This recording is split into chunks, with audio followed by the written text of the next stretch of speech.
you have ever had a kid who's being bullied? How does it make you feel? If you were in a situation where you were to see a kid who's being bullied, would you interfere? Most nowadays, people don't know if their kids are being bullied. Sometimes us as parents working too hard, paying attention in other activities or responsibilities doesn't let you really see what is going on your children's life. Recently, while researching for this topic, I encountered a video of one of the YouTubers that I followed. Their channel is called the Morillo Twins. One of them had a 3-year-old who was really attached with his hair. So he had never had a haircut before. So when he started school, mom started to notice that he didn't want to talk about his day in school. He was feeling depressed most of the time. So one day after school, he came home crying, begging his mom to cut his hair. Mom was surprised. So she started investigating on what was going on. She found out that her kid was being bullied by his classmates. The kids were picking on him and telling him that only girls have long hair. They did it so much that it inflicted in this child and make him want to cut his hair. This is a big example of how bullying starts in such a short age.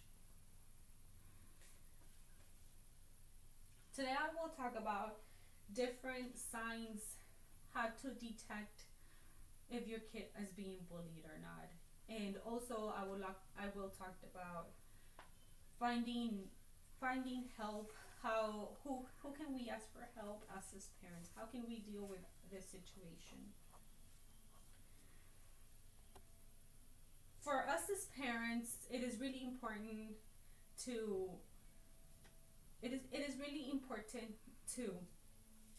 find a good job, be stable, have a great future for our children and for our family. Sometimes we forget to listen to our children. We may seem that we're listening or something, but we're not really paying close attention to all those little details. What are they trying to tell us? Some examples of early bullying are self-destructing behavior, running away from home, harming themselves, talking about suicide. This inflicts more on teenagers and also high schoolers too. Bullying affects in their lives so much they think their life is over. So please talk to our children. If you have a teenager, a high schooler, talk to them. Make sure what are the things that hurt them. How are they feeling? Majority of the time, our kids are afraid of us. As parents, sometimes we punish them too much. They don't really have that trust on us. So it's really hard for a kid sometimes to go up and tell a parent that he's being bullied. It is really difficult. So sometimes the kids who are being bullied tend to lean to friends, cousins, to express themselves, to tell them all these problems and issues. That's when parents, us, have to come in, talk to their friends, talk to their cousins, get involved, make sure what is going on in their lives. Another signs are unexplainable injuries, bruises where your kid is not supposed to have a bruise. Unbelievable stories, like if your kid comes home and tells you this unbelievable story that happened, how did he got a bruise in his arm, or how did he get a purple eye? Don't get angry at them. Listen to them. Tell them, hey, so how did it happen? How did you fall?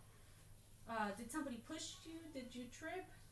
All those little details will tell you if your kid are being bullied.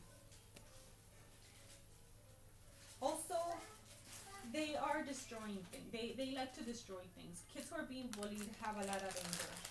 So They might destroy books, electronics, clothing, even in the worst cases, hurting animals or even other kids too. Like I said before, kids who are being bullied tend to have a lot of anger issues.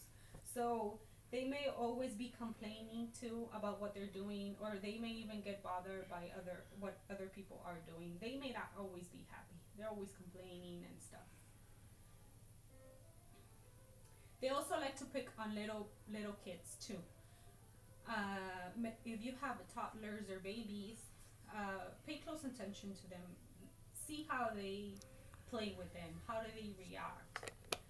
They might even tell you that they're being bullied. Those little kids or toddlers don't know how to defend themselves. They don't know how to go and talk to an adult and tell them what is going on. Please pay close attention to that. Parents can parents cannot us we cannot be driven by emotions, by anger. That inflicts on our child. If you yell at a little kid or if he did something wrong, it's directly going to inflict in his life. Next time that he's going to do it, he's not going to tell you.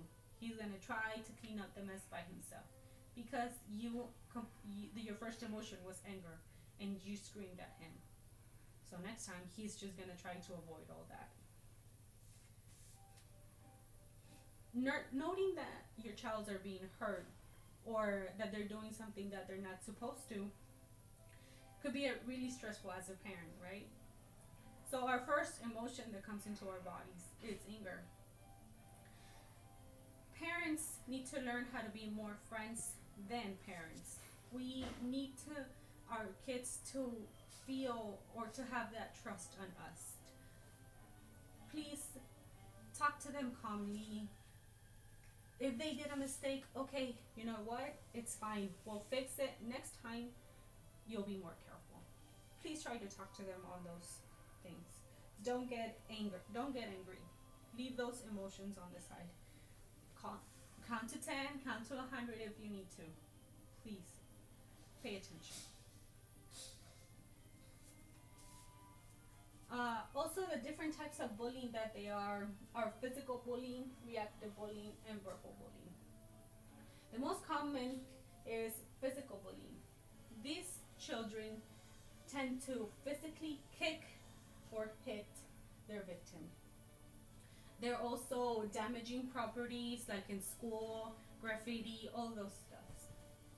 And as their age progresses, their attacks become more progressive too. So this is a really common and really easy detail to look. It is really easy to detect. The second one is verbal bullying. These children tend to use words to hurt their victim. They use insults to humiliate their victim also. They constantly tease on them to make them feel sad, to make them feel that they're not worth it. They may also say sexist or racial comments to them that it might really hurt their victim too. This also occurs in adults too, at work or at school, any situation. This is really important too. It affects on children and adults too. Last but not least, the most important is the reactive bullying. These children pretend to be the victim instead of the bully. These children are smart. They claim themselves that they claim that they are defending themselves as justification. And us as parents, it's really hard to understand, right? We may see, oh, you know what, he was just defending himself. It's okay. But no, they're really smart. They actually are the bullies. And these kids also reflect on their experience on what the real bullies are doing to them. They also may be victims too. They tend to harm little children too, children that don't know how to speak yet, toddlers, babies, like I said before. With all this information, you may ask yourself, who do I ask for help? How can me as a parent deal with all this? How can I help my child? And that will be my next point. Bullying nowadays maybe seem like a big issue. Uh, it is. A bullied has led to massive shootings, school shootings nowadays. For example, the Santa Fe shooting in Texas. The 17-year-old shooter was being bullied so bad, his father said, that it caused him to lead 10 deaths and 13 wounded. Also, not to mention the unrepairable loss for all of those innocent people who died that day. Schools and communities offer programs to help parents and children who are being victims or are the bullies. They also help parents how to detect and interfere on the situations. Teachers nowadays are more open-minded in classes. They start such an early age explaining children how does bully have all these consequences. How even, like I said, verbal bullying, how even all those little words can hurt a person. Psychologists also offer sessions for the whole family, the victims, to help you deal with all the situation. And it's really important. You may seem that it doesn't affect you in a certain point, but if you don't get help, it's going to affect you the rest of your life. Looking for help is nothing to be ashamed of. You may think, oh, my kid is being bullied. I don't want anybody to laugh at him. No, please ask for help. We can't do it by ourselves. We need help. We need to be more informed on this subject. As a parent, we have to be more open-minded. We have to be patient, supportive to our children. They may seem okay sometimes, but this is where they might need us the most. When you see your child that's being serious, that he just wants to go into their room and nobody to bother them, pay close attention to them. Go talk to them. Make them feel that you are there to help them. Not that I have shared all this information with all of you. Hopefully, us as parents be more alert. We are willing to help our children. Talk to teachers, counselors, friends, family. Get involved. Be a good example for them. Tell them that, you know what, we can deal with this. We're gonna get through this. And most important of all, let's all work together to stop the bullying. Let's all work together for our children's sake. Please. Thank you.